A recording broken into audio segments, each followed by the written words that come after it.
Olá pessoal, tudo bem? Aqui é o professor Smartness e hoje aqui vou falar com vocês do nosso blog aqui, Matrix Libertária. Eu publiquei um texto ontem, né, que se chama Quem são os senhores e os servos na baratrosfera chamada Brasil? Então uma das coisas quando a gente quer trabalhar questões libertárias, né, é primeiramente entender o que está encoberto, né, o que está, quais são os senhores e servos, né? Os servos seriam todos nós, de alguma maneira, né? Que temos que servir a uma elite, né? Seriam 200 milhões de pessoas que estão, né, presentes para servir 10 milhões de pessoas. Então essa é a realidade encoberta, né, do nosso país.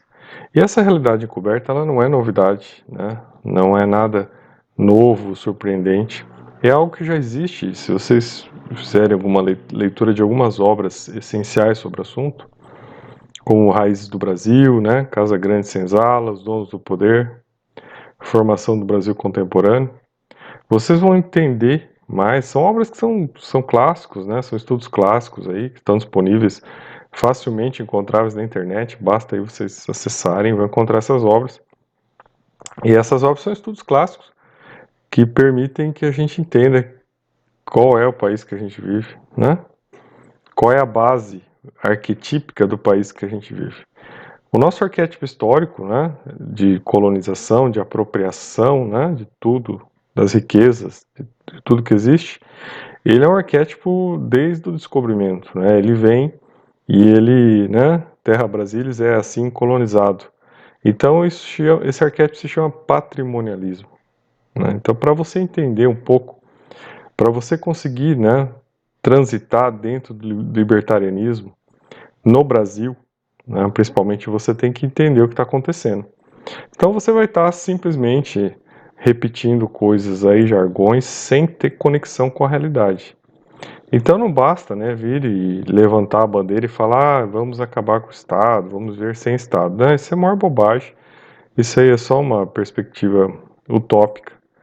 Principalmente quando você vai ver o que é o Brasil, né? Quando você vai entender o que é o Brasil, você já vai ficar meio, opa, peraí, mas como é que eu vou fazer isso se o Brasil ele é um país que é um país de servidão, né? Ele é né? Ele tem senhores feudais, né? O Brasil começou com capitanias hereditárias, então ele já começou com senhores feudais. E esses senhores feudais ainda existem, né? Se vocês forem ver, existem famílias políticas, principalmente nos estados do Nordeste, que são famílias hegemônicas e que estão lá há muito tempo, né? Basta ver aí estados como Pernambuco, como Ceará, vejam quem são, né? As famílias hegemônicas aí, que por vezes jogam até trator em cima da polícia. Aí vocês vão descobrir que isso já é uma coisa cultural estabelecida, arraigada, né? Essas pessoas acham que eles são os donos do país, né? São os donos do poder.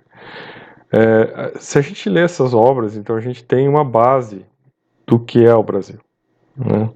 E daí a gente pode ter essa noção de que 200 milhões trabalham, né? 200 milhões vivem no mínimo para sustentar a boa vida de 10 milhões de pessoas, né? Não estou dizendo aqui que as pessoas não têm que ter boa vida, estou dizendo que todos têm que ter boa vida. E quanto mais pessoas puderem ter boa vida, melhor, porque é mais liberdade qualificada, né? Mais dinheiro no bolso, mais possibilidades, mais liberdade qualificada. Mas não é isso que a gente observa. A partir do momento que você tem um Estado, e isso é o que a gente fala nesse texto aqui, né? Um Estado que se apropria da riqueza para servir essas elites, você não tem como permitir que as pessoas tenham mais dinheiro, né?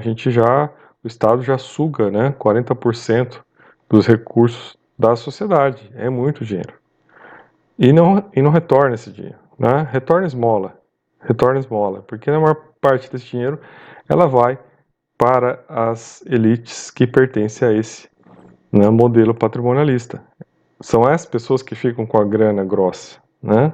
Esses 10 milhões que acabam sendo para quem essa grana é direcionada. Então você tem desde políticos, né, que recebem, que usam de verbas públicas para comprar jatinhos com financiamento barato, né? Então você vai ter, né, o governador de São Paulo atual fez isso, desde artistas, né, que se dizem artistas do povo, como aquele tal de Luciano Huck, que também comprou um jatinho com valores beneficiados do BNDES.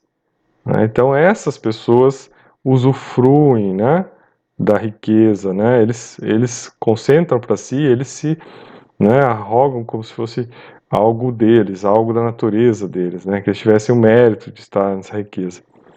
Isso sem falar nos altos funcionários públicos que também estão cheios de privilégio, ganham acima do teto, né? Juízes, promotores e de caverna que ganham acima do teto. Não tem teto para eles, né? Eles criam privilégios, criam benesses, criam vantagens que a população não tem, né? Então a diferença de direito para privilégio é que direitos todos têm, né? Privilégios só alguns têm. E a gente tem que entender que existe esse patrimonialismo. Se você, né, isso até é uma coisa importante, a partir do momento que você entende que existe esse patrimonialismo, né, que existem os donos do Brasil, pessoas que são senhores do Brasil, você não tem outro caminho senão seguir o libertarianismo, porque você tem que entrar em confronto contra isso, né? De confronto de ideias, né? Confronto de posições políticas, não tem como você aceitar que isso aconteça. Ou você, né, não sabe disso e aí a ignorância faz um servo ideal, ou você é um servo que sabe disso e não tem, né, forças para enfrentar, ou você é um servo que sonha em fazer parte dessa elite, né, e daí você finge, né, atuar porque você na verdade quer fazer parte dessa elite, né, você não quer romper com ela. Então os dados estão aqui, a gente coloca dados aqui sobre o judiciário brasileiro é um dos mais caros do mundo, um dos mais ineficientes, né, presta serviços morosos, né? Então os dados estão todos aí, custa 3 vezes mais que o judiciário alemão, por exemplo, né? Custa 10 vezes o judiciário americano, né? A gente achou dados sobre isso também.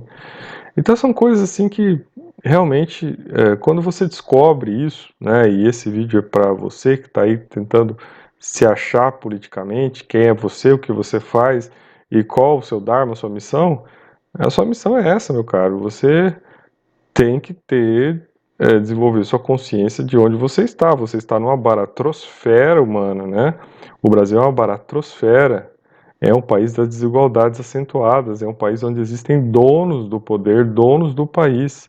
Pessoas que estão acima de você, que se consideram acima de você, que se consideram, né, com direitos acima dos demais. Então não tem muito o que esperar desse país além disso, né? Enquanto tiver essas condições estabelecidas, esses grupelhos que ficam no poder, principalmente no poder político, né, não tem como mudar, né? Então não tem muitas saídas fáceis, né? A saída fácil é isso, é ir lá, né, no carnaval, fazer festa lá, encher a cara e achar que tá tudo bom e seguir a vida aí, né, trabalhando como um servo para sustentar esse país medíocre, esse país das bananas. A verdade é essa, né? Então, né, não é fácil lidar com ela. Coloquei aqui a imagem, né, de uma estátua que tem aí, bem interessante, né, que é um indivíduo carregando a justiça nas costas, né? Então, essa aí é uma imagem que não é brasileira, mas que ela retrata, então, um arquétipo importante aí, né, do custo da justiça, isso aí de outros lugares do mundo. E daí a gente tem que, né, repensar isso, né? Classe empresarial também, os grandes empresários, eu estou falando de empresários, né? Os 90% dos micro e médio empresários que ralam o dia inteiro, que não tem férias, que tem que trabalhar, pagar imposto, pagar todo mundo. Não estou falando desse povo, não. Estou falando dos grandes empresários, né? Aqueles que são os chamados, né, mega capitalistas que fazem acordos, né, que andam junto com o governo, né? E aí tem benesses, né? Tem recursos baratos, tem proteção, né? Ajudam a criar normas para gerar, né? Dificuldades aos concorrentes. Então esses daí também estão aí, né? Estão aí ligados a esses grupos dominantes. A única saída, meus caros, para todos que querem tentar mudar isso é realmente assumir a sua função de agente de mudança, né? Eu não falo aqui de agente revolucionário, eu falo agente de mudança, né? A mudança não precisa ser abrupta, mas ela tem que acontecer. E isso acontece como? Quando você passa a fazer parte do jogo e aí você passa a atuar, né, decididamente para que isso não se replique, se reproduza. Não adianta nada você se esforçar, né, entrar lá na falácia da meritocracia, se esforçar, tentar ocupar um espaço e a partir do momento que você ocupa o espaço, você passa a repetir os modelos, né? Você passa a se, né, arrogar as benesses, né, do poder. Tem aquela famosa frase, né, dê poder para uma pessoa que você vai saber quem ela é. Então isso é uma coisa séria, né, que você mesmo tem que se observar. As tuas falhas morais, as tuas falhas éticas, né, existenciais, até para que você possa avaliar a questão do Dharma, né, qual é o seu Dharma, qual é a sua missão de vida, né, a sua busca de sentido, qual é? E o sentido sempre, né, quando a gente está numa baratrosfera, as coisas são colocadas de uma maneira diferente. Por que são diferentes? Porque na baratrosfera você está em situações limítrofes e você tem que fazer escolhas. E essas escolhas vincam, né, o seu Dharma, a sua posição, a sua participação aqui nessa situação. Então, quando você está diante de uma interprisão, né, desses processos claros de interprisão, né, de ligação com essas coisas todas erradas, né, como é que pode isso, né, um país rico deixar a maior parte das pessoas na dificuldade, né, entre as 10 economias do mundo, gente, não tem 10 economias, as 10 maiores economias do mundo, não tem os países mais ricos do que esse, né, e como é que as pessoas passam essas dificuldades, né, como é que pode isso acontecer, não tem lógica, só tem uma resposta, né, é toda essa estruturação da baratrosfera jurídica, né, de todos esses seres, né, umbralinos que ocupam a baratrosfera jurídica e impõem a grande parte das pessoas essa condição. Então, qual é a saída? Você, primeiro, você sair da sua sombra, né? Deixar de ser um agente do umbral também, né? Parar de ser um agente do umbral, fazer sua revisão de caráter, sua revisão ética, e aí começar a se posicionar de outra maneira. Se posicionar de outra maneira significa o quê? Né? Que você comece, então, a tomar decisões que delimitem, né, criem a sua saciedade, né, os limites daquilo que você precisa para sua vida, né, que você consiga fazer essa limitação e a partir daí você possa também começar a reverberar isso para o restante da sociedade. Não tem outra saída. É pelo exemplo, né, que se muda as coisas.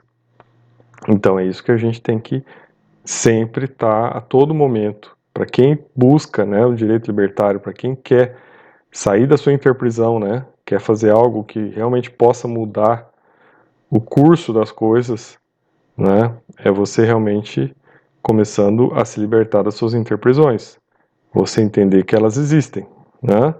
Você pode até fechar os olhos e falar assim, não, vou deixar isso para lá, não me interessa.